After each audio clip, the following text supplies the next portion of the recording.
Я честно признаюсь, мне только вчера в голову пришла светлая мысль вообще посмотреть, где находились редакции газет, взяв сами эти газеты. Ну, бывает так, вот готовишься, а светлая мысль приходит в последний момент.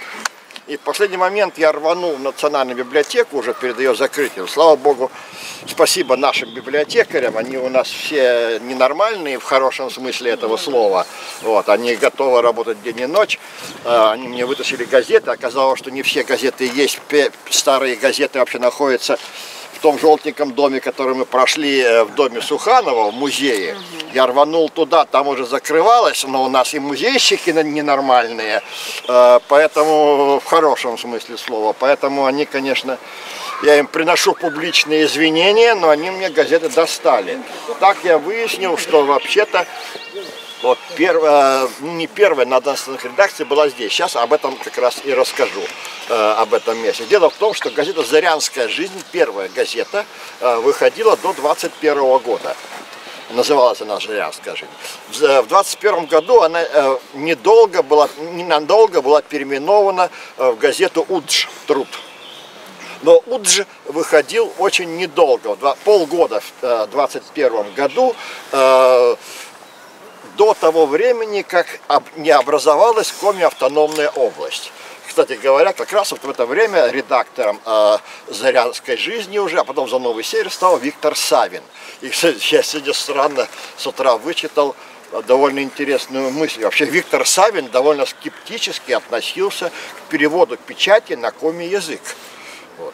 Его за это ругал другой член редколлегии Василий Ильич Лыткин, наш известный писатель и филолог, который тогда тоже был причастен вот к этим нашим изданиям. Я даже не поверил, думаю, в том, что в патриотизме Виктора Савина уж никто не усомнится, наверное. А оказывается, Савин был не так уж и не прав в своем скептицизме. Надо помнить, что вообще тогда печать-то была не электронная, а высокая печать. То есть наборщик набирал из литеров текст на линейке, и потом по нему прокатывалась бумага. Но и только в это время как раз был изобретен, вернее, Молодцовым был изобретен коми-алфавит, для коми-печати. И просто были проблемы с тем, чтобы отлить и собрать тексты на коми-языке. Правда, многие буквы совпадают с латинским алфавитом, но есть и отличные, с латинским, со славянским алфавитом, как вы знаете, но есть и отличные от них. Вот. И Савин сомневался, действительно, удастся ли быстро наладить производство литеров, найти наборщиков, чтобы печатать тексты и на коми-языке. Ну, ему сказали, что надо. После образования Коми-автономной области в августе 1921 года газета была переименована уже и стала выходить под наименованием «За Новый Север». Причем «За Новый Север» стала выходить газета почти сразу двуязычная. То есть часть материалов печаталась на коми-языке, часть на русском.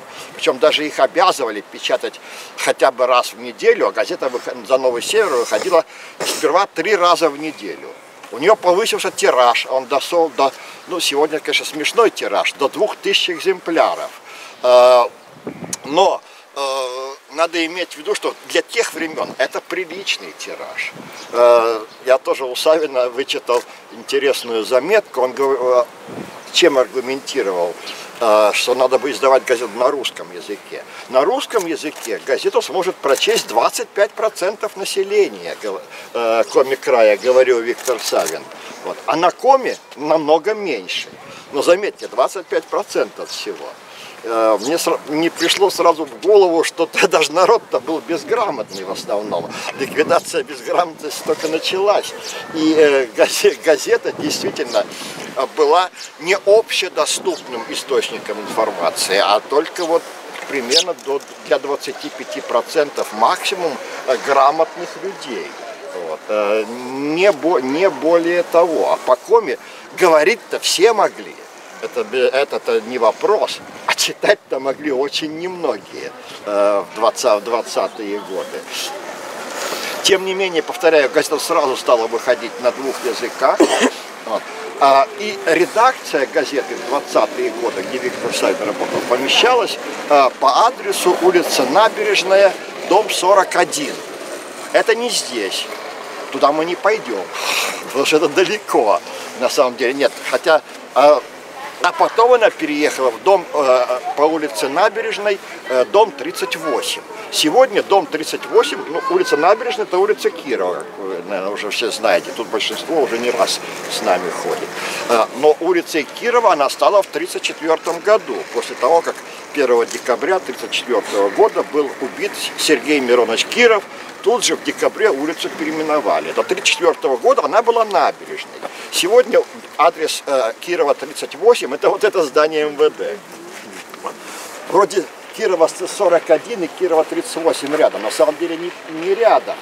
По четной-то стороне домов-то много, а по нечетной-то нету.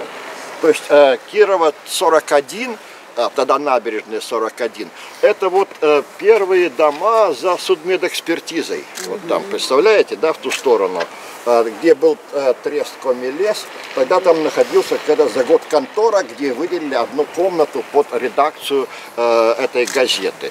А в середине 20-х годов, примерно в 26-м году, они переехали вот сюда.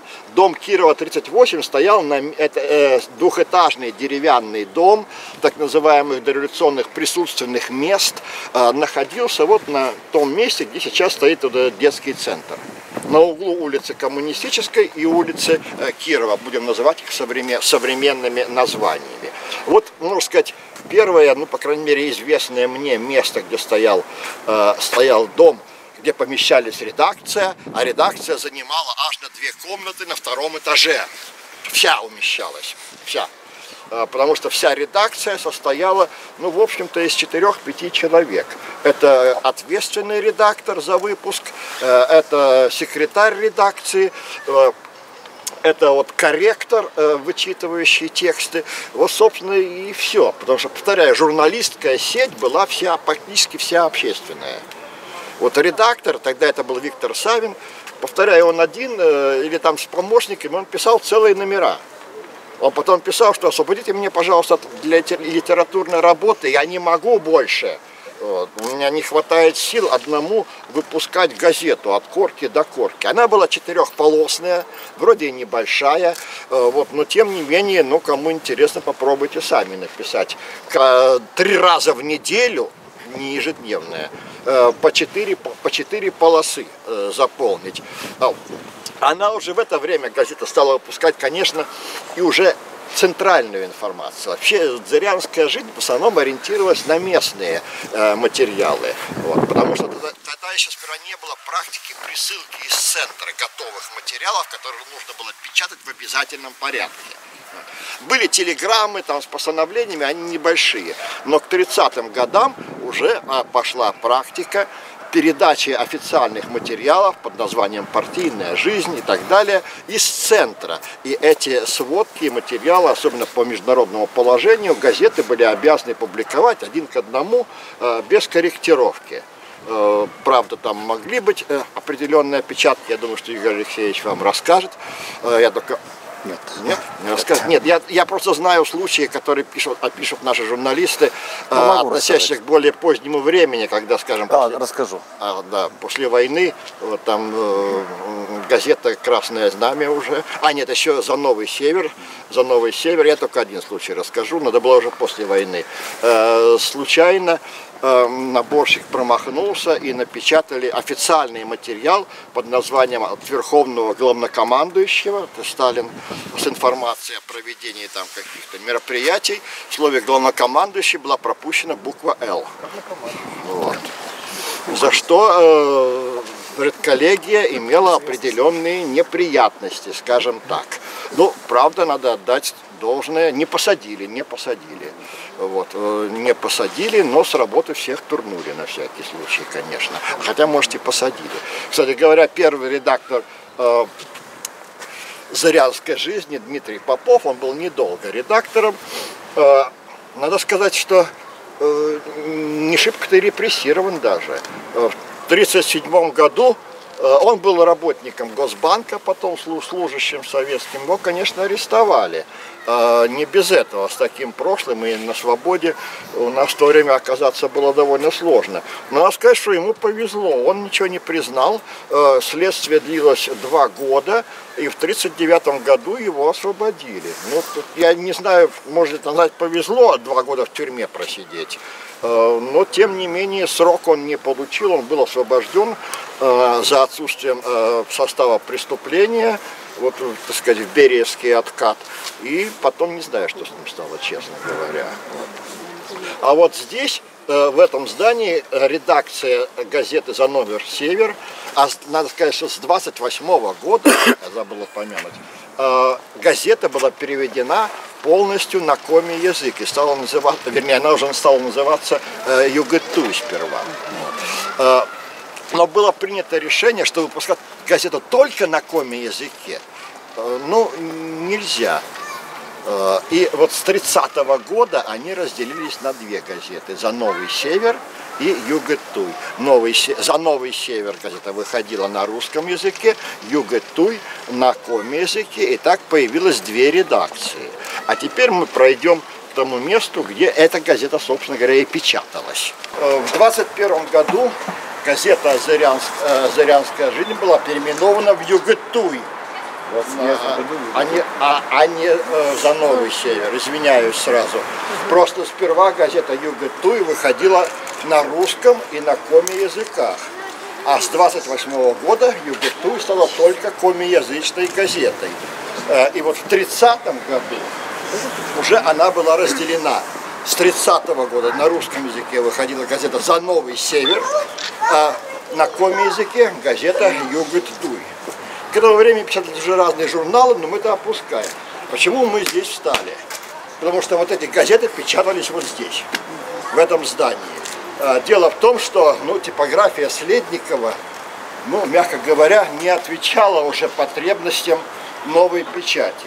И встал вопрос о том, куда перевести типографию. Специального здания никто не строил, разумеется, еще чего не хватало в те годы. Но как раз вот к 21 году из Яринска сюда доставили оборудование Яринской типографии, а потом в Великом Устюге еще закупили новую печатную машину, которую привезли с большими проблемами сюда, она там уже просто не помещалась. И тогда вот это здание, магазин Дербенева, торговый дом Дербенева, постройки начала 20 века, о котором я уже неоднократно рассказывал, и где помещался клуб «Звезда» до этого, с кинотеатром, с концертным залом, его отдали под типографию. И в 21 году типографию перевели вот сюда. То есть «Зырянская жизнь» печаталась в Следниковской типографии, «Югытуй», а затем газета «За Новый Север» печатались вот здесь. Тем более, что в Следниковской типографии нельзя было печатать дальше газеты по одной простой причине. Следниковское оборудование все было ручное. То есть существовала профессия вертильщика, или вернее крутильщика, который вручную вращал эту печатную машину, которая печатала газеты. Новое оборудование было без ручного приспособления. А там не было электричества. И нужно было здание электрифицированное, которое можно было подключить. А таких зданий были единицы в то время. Поэтому клуб «Звезда» и клуб коммунистов отсюда выселили. И в 21 году, в 22 году сюда перевели типографию. Она уже называлась не Следниковская, я напоминаю, что в 19 году ее конфисковали. Точнее, национализировали. Она сперва называлась типографией «Союз печатников», потом уже коми областной типографии. Ну, она сперва была там типографией издата, потом коми областной типографии. Здание переделали, если кто постарше помнит, здесь был деревянный 2-й этаж еще, помните? Вот. Потом, когда здание реставрировали, его разобрали, потому что вот этого флигеля не было, тут деревянного. Это вот как раз для типографии было построено, для расширения. типографии. И, кстати говоря, очень удобно, вы обратите внимание, типография здесь, редакция напротив. Буквально вот уже в 20-30-е годы. Причем здание, даже вот этого здания не хватало под типографию. Вот я с интересом обнаружил, что, оказывается, к типографскому делу имело отношение и вот это вот здание. Дома Хлопкова. Здесь помещалось фотоцинковый отдел. То есть фотографии делались вот здесь, переводились. Ну, благо они друг против друга находились. И вот в этом месте, как сказать, можно сказать, печатались все газеты, все журналы, все материалы. Потому что, я повторяю, журналы я пропускаю. Наши были и журналы выпускали, очень интересно. В том числе «Ударник». Его редакция находилась на Советской, примерно в том здании, где детская библиотека сейчас, на втором этаже при библиотеке. Здесь печаталась вся печатная продукция до середины 30-х годов, когда уже встал вопрос о том, что даже это здание не годится для развития печати, не хватает места. Они тут на головах сидели, уже и журналисты бегали туда-сюда. Уже сформировался, можно сказать, штат журналистов, и оборудование новое появилось. И в начале 30-х годов возникла идея о том, что надо строить специальное здание. Первое вообще в Коми-крае специальное здание для типографии и для редакции газет одновременно. Это все тянулось довольно долго, пока в 1936 году не был сдан Дом печати. И вот теперь с 1936 года в Доме печати, куда мы сейчас и совершаем пробег, собственно говоря, и было средоточие всей Коми-печати. Там и коми-книжное издательство находилось.